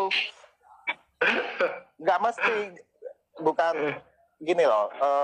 Ya di daerah itu atau di luar Jakarta gitu atau bukan di kota ya, ya mau nggak mau misalnya kita nggak punya proyektor ya harus dimonitor ya nggak apa-apa juga, tapi hasratnya itu dijaga gitu. Tidak misalnya kayak kita nonton sinetron bukan begitu gitu menurut gua, karena ya sinetron kan lu nongkrong sama keluarga lu nonton, tapi ada distrak gitu, ambil ngobrol ya. Kalau sinema kan nggak begitu. gitu. Karena sinema itu kan hadir dari tradisi teater. Tradisi teater itu lu masuk ke ruangan, ya lu diam, ada waktunya, dan habis sampai selesai, ya ada gitu-gituannya gitu. Ya wayang tuh, ya, karena wayang tuh juga kultur sinema tuh sebenarnya. Nah, iya. Nah, ya kalau menurut gue juga ya itu magicnya nonton kultur sinema itu juga kayak ada sesuatu yang keluar dari badan lo menuju ke layar dan sebaliknya dari layar menuju badan lo. Nah itu kalau ngomongin magicnya sinema. Nah kalau mungkin sekarang gue mungkin kita misalnya ada yang mau nanya-nanya lewat komen. Ayo dari tadi pada mau nanya. Belum ada waktu nih. Bentar gue lihat dulu. Fix harus. Kalau lu sekarang akhir-akhir ini apa bang? Lagi nonton apa bang yang terakhir?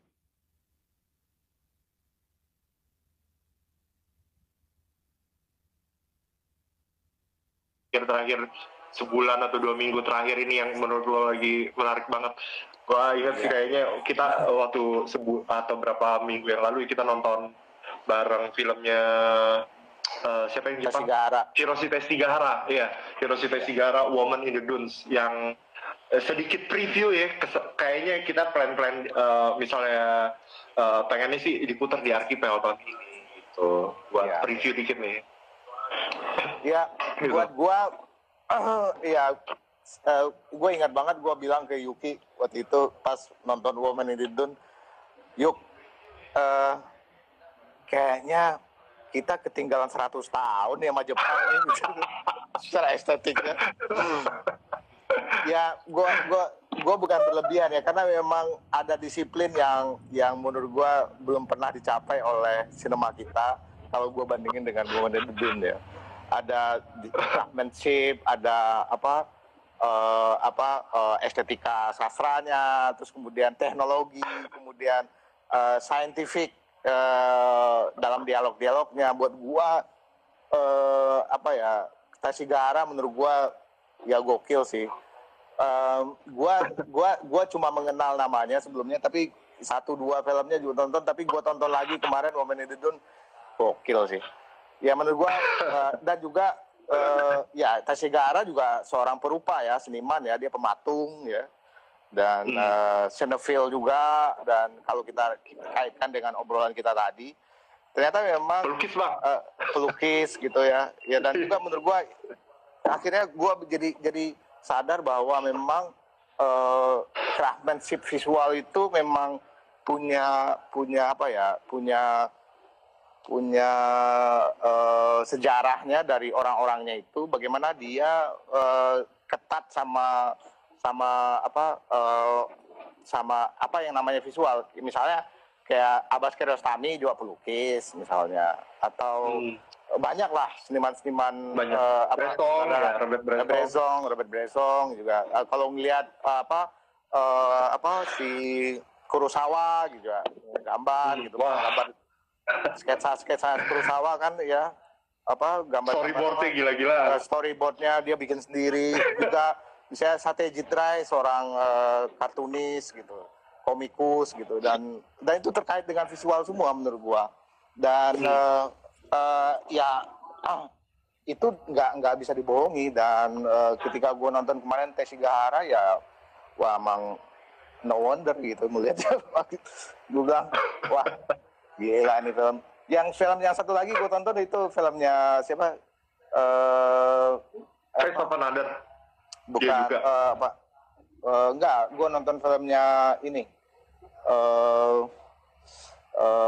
Farewell to the Ark.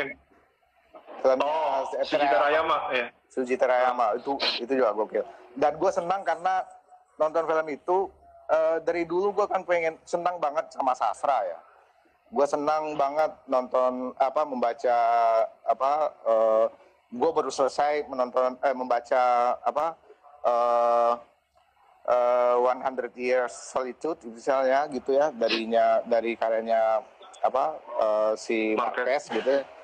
Dan itu kan nggak ada filmnya, Dan ternyata Terayama membuat homage gitu dari buku itu gitu. Dan gue senang banget dan bagus banget filmnya, dan gue terkaget-kaget memang bagaimana dia menginterpretasi sastra menjadi visual gitu. Dan menurut gue senang sama film-film yang berbasis sastra itu karena memang ngeliatin kemampuan dari si pembuatnya atau si penulisnya menerjemahkan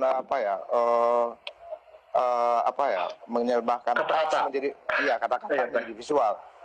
Gua baru kemarin ya, gua search di Netflix gitu, nyari film. Gua nemu film Indonesia yang berbasis sastra. Itu filmnya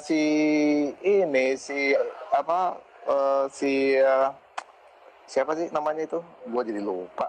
Bumi Manusia. Filmnya Kiri bukan si Hanung. Oh iya. Gua nonton kemarin filmnya Hanung itu, gua nonton 15 menit langsung gua matiin. 15 menit langsung gua matiin. Ya, gua kan sebagai penggemarnya Pram gitu menonton membaca tetralogi itu 4 buku itu, dan yang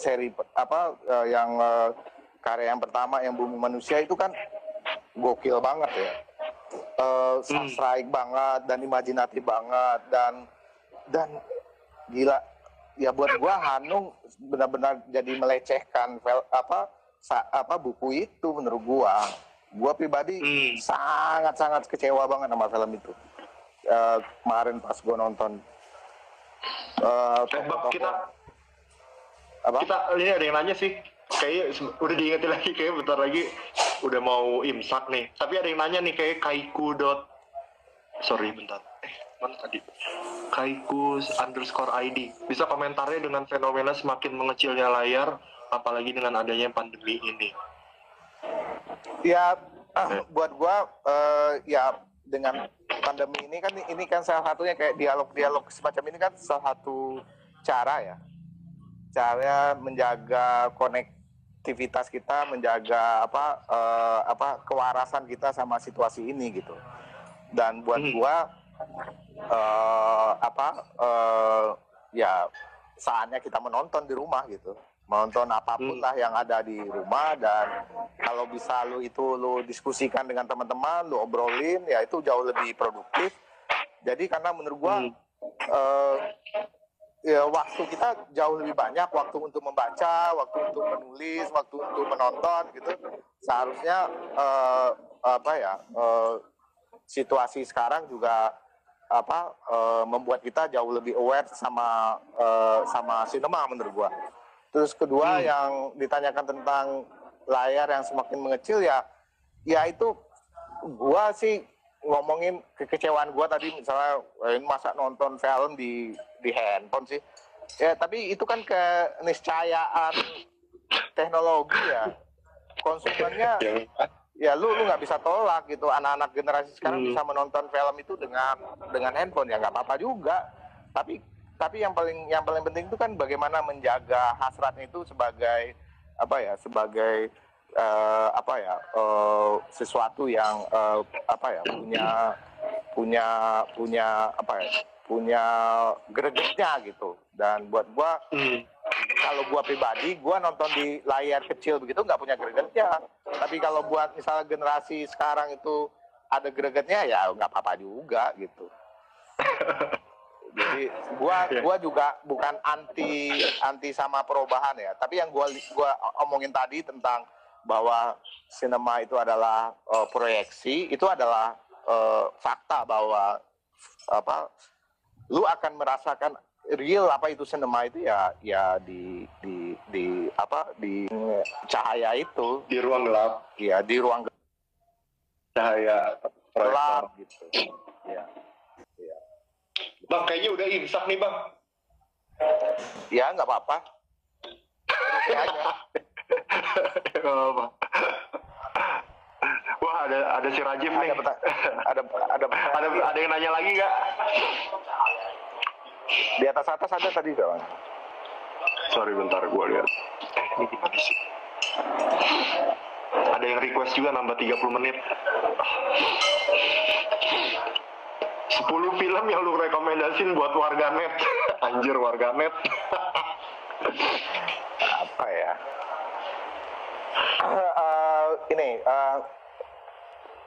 Gua mau jawab dulu. Ada yang nanya nih, sejarah yang bolong-bolong itu dampak buat ke depan apa ya bang? Si Jabri. Okay. Gua coba jawab dulu.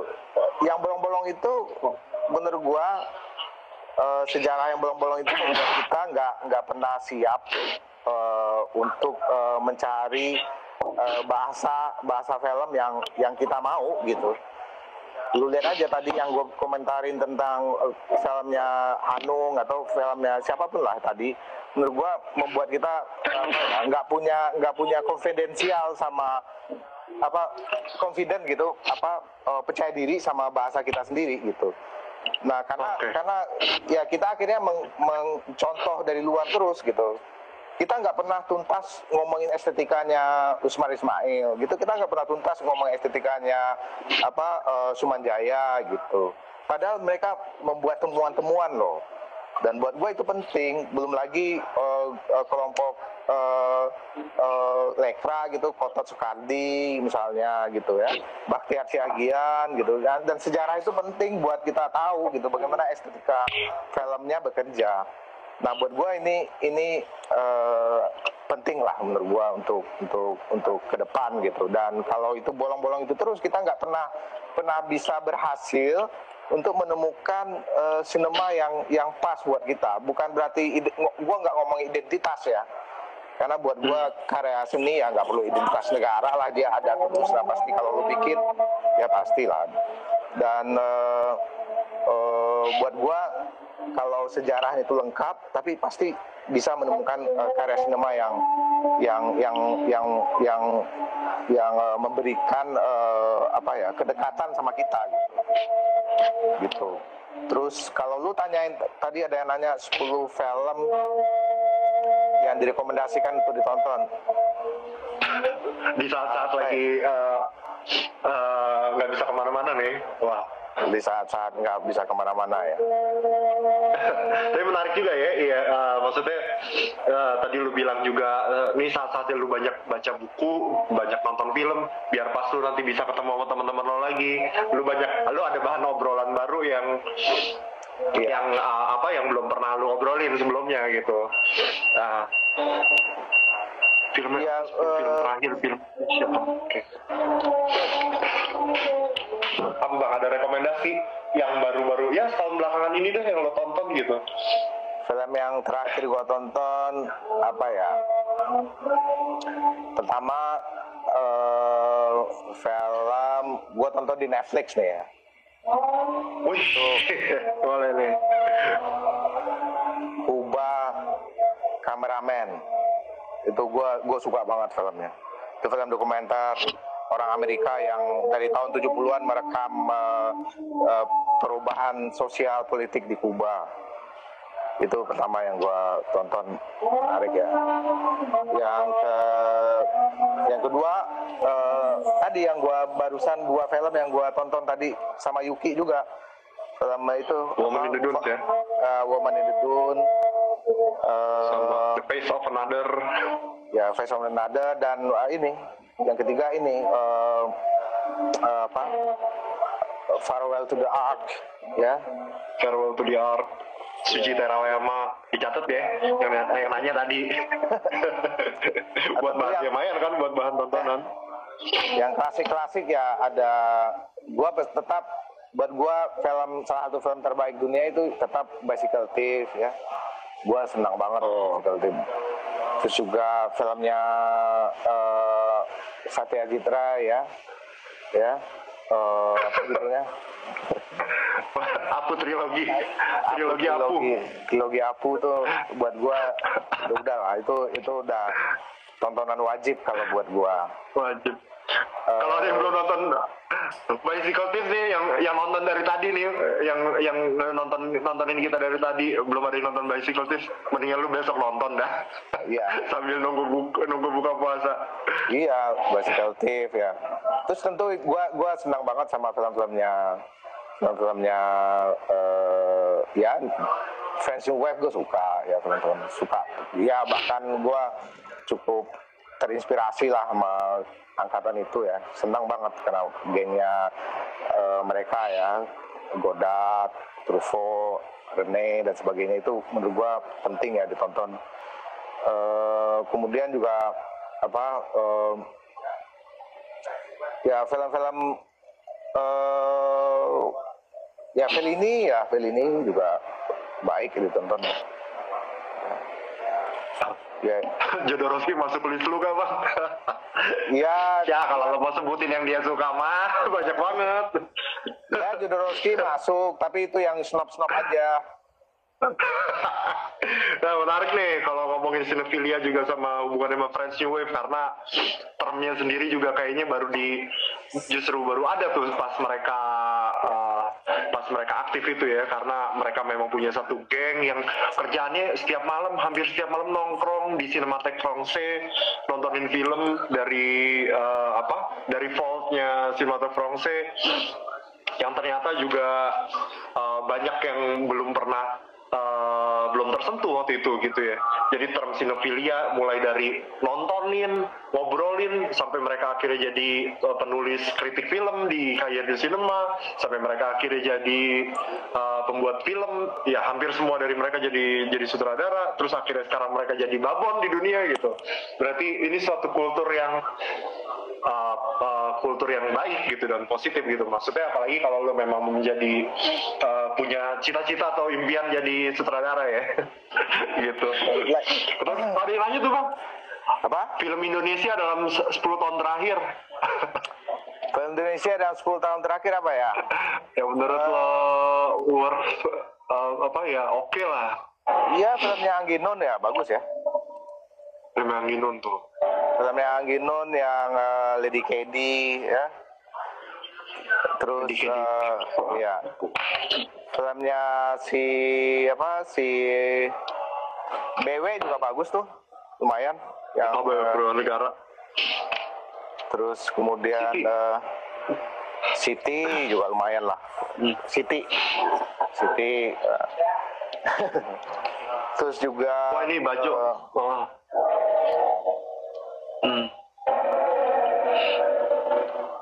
Ya apalagi ya?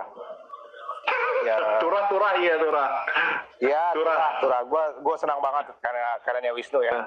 Turah gue suka banget.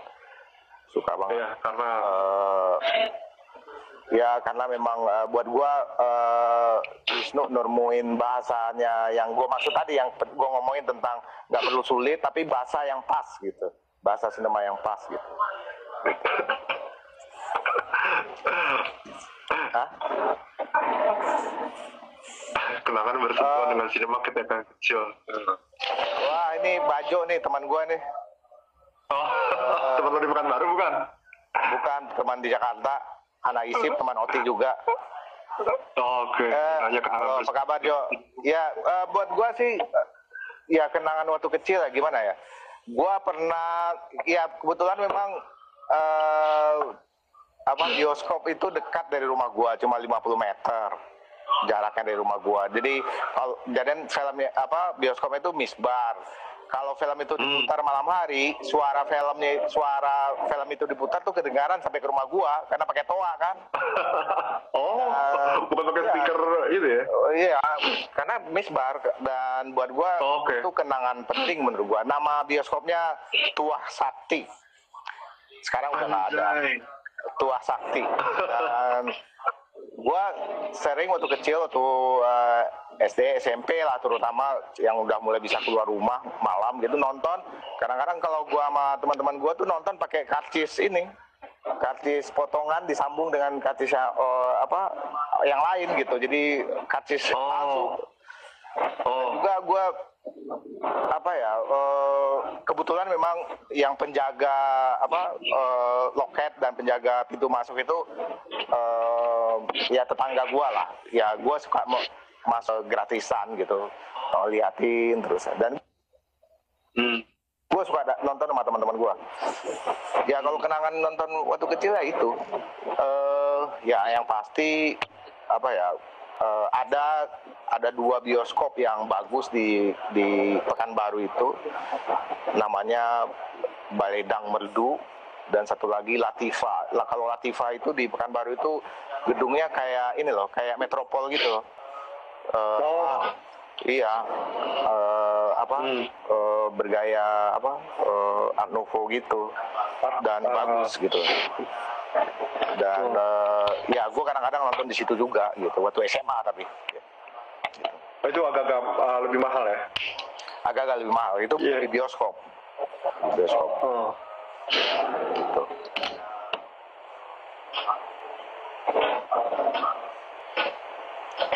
Ananta nanya apa nih? Apa? Enggak, katanya Ananta telat lu. Itu nanya apa Ananta? Hah?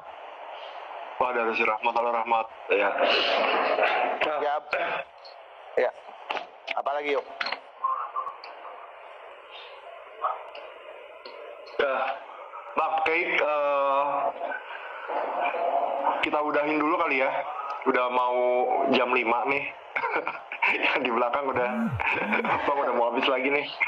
Oh, iya, gitu. Film apaan Bang yang lu suka dulu? Wah, banyak Ji. Ini pertanyaan terlalu luas. Lu sempitin dah.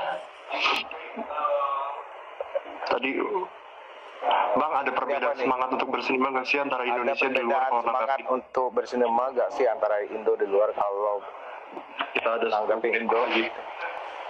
Ada perbedaan semangat untuk bersinema nggak sih antara di Indonesia dan luar? Gua kira, gua kira itu sama aja ya, di mana-mana ya. Sinema itu sama aja. Yang membedakannya cuma yang gue bilang tadi, kulturnya cukup lengkap nggak? Kalau di luar misalnya di Eropa gitu, mereka kan cukup lengkap ya. Ada museumnya, ada kuratornya, ada festivalnya, ada industrinya, ada pengarsipannya, lengkap semuanya. Jadi penonton itu bisa milih, misalnya kayak kemarin gue jadi juri di Rotterdam Film Festival itu ada klaster yang ini cinephile banget, yang hardcore, ada yang cinephile biasa-biasa aja, ada penonton biasa, ada penonton yang memang industri aja. Jadi itu, dan dalam kultur sinema itu selalu begitu, dan di mana-mana menurut gua sama gitu. Kalau ada yang memang menonton film itu kayak udah hasrat yang gila-gilaan kan. Sama aja di dunia musik juga begitu, ada yang tergila-gila banget sama musik, ada juga yang udah hanya buat hiburan aja. Jadi di dalam kultur seni dimanapun menurut gua sama gitu, di film juga. Jadi kalau coba membandingkannya dengan kita di sini di Indonesia dan di luar, menurut gua sama aja, karena ketika gua ngobrol dengan orang-orang sutradara dari luar atau kurator atau kritikus dari luar, ya obrolan kita sama gitu, bahasanya sama, bahasa sinema yang mau kita obrolin, terus film-film yang kita tonton sama, karena secara universal sejarah sinema itu kan sama gitu. Yang membedakan ketika sejarah sinema lokalnya gitu, yang membedakan. Tapi kalau secara universal gitu, ya sama ya, kita tetap membayangin ngobrol, kita ngobrol Robert Kramer, sutradara yang lain itu juga tahu gitu, atau ngobrolin siapa gitu, tahu gitu. Jadi itu udah menjadi kosakata yang sifatnya universal gitu dalam konteks sinema gitu. Nah, itu juga ya, kenapa kita juga ya pentingnya gitu kalau dalam pergaulan, misalnya lu memang ada di ranah ini gitu ya, kenapa lu pentingnya belajar sejarah sinema gitu ya, misalnya pas lu lagi ngobrol-ngobrol kayak gitu kan, karena udah punya grammar yang sama, vocabulary sinema yang sama, nah nanti mereka akhirnya biasanya nanya, kalau film Indonesia gimana sih gitu. Nah makanya itu pentingnya kita juga tadi Bang Hafiz ngomongin apa, tentang untuk mengisi kebolongan-kebolongan sejarah sinema kita gitu. Maksudnya salah satu upaya kecil yang kita lakukan di Forum Menteng dengan pameran kultur sinema gitu, yang untuk mencoba memetakan kembali sejarah sinema Indonesia. Nah dengan cara itu jadi sinema Indonesia bisa menjadi lebih global dan dibicarakan nantinya. Maksudnya kita juga punya concern ya Bang waktu itu, kenapa sinema Thailand sama orang lebih aware gitu secara internasional dengan sinema Filipina sekarang atau sinema Thailand, karena banyak yang membicarakan itu dari segi wacana atau banyak yang nulis kayak gitu-gitu. Betul. Karena kalau lu udah ya gitu. Karena nyamperin lagi. Iya, bentar lagi. Ya. Sabar Pak. Udah habis ya? Ya 5 menitan lagi. Ya silakan Bang. Ya menurut gua karena memang kita nggak punya dalam tanda kutip ya juru bicara atau programmer yang cukup handal untuk mewacanakan film kita di luar. Karena ya itu tadi gue bilang kulturnya itu nggak lengkap. Yang ada orang yang membawa film kita keluar tuh para distributor film gitu. Ya misalnya kayak John Badalu dan sebagainya dan kawan-kawan. Terus Lulu Ratna, ya teman-teman itu berjasa lah untuk membawa film-film kita keluar gitu. Ya tapi kan ada hal lain itu ya bagaimana orang-orang yang membawa film ini keluar mewacanakannya bersaing dengan dunia luar. Gua ingat banget kemarin pas gua baru berkenalan dengan Hani Abu Asad itu, salah satu juri kemarin tuh kan dia saudara oke lah dari Palestina gitu dan tinggal di Hollywood ya sekarang. Dia bilang, Hafiz, gua itu susah banget mengerti film Indonesia, nggak pernah gue tonton dan gue nggak tahu film Indonesia, kultur film Indonesia tuh nggak tahu gimana gue cara menemukannya, karena memang apa ya nggak bisa diakses dalam konteks wacana, nggak bisa diakses juga secara filmnya gitu. Dan ya karena memang kita ketinggalan dalam usaha melakukan itu. Dan yang membedakan kita dengan Thailand, dengan Filipina, orang-orang itu barengan tuh, para kuratornya, para kritikusnya dan para film dealernya juga bekerja efektif gitu. Dan menurut gua itu juga penting menurut gua gitu.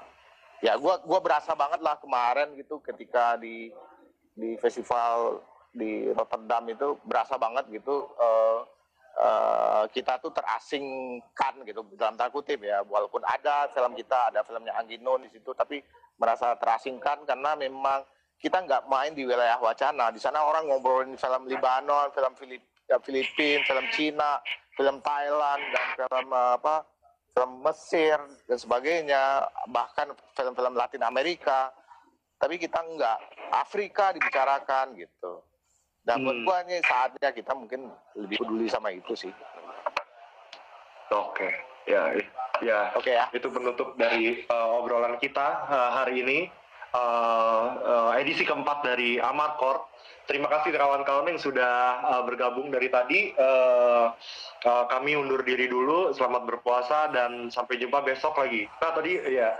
Besok sih rencananya ada kawan bicara saya, IGD Mika, yang kebetulan tadi kita ngomongin sedikit tentang pendidikan sinema. Kita ngeliat langsung, kita dengar langsung atau ngobrol langsung dengan IGD Mika yang memang sekarang lagi kuliah di film di KJ. Oke. Sampai jumpa besok ya. Makasih teman-teman. Oke.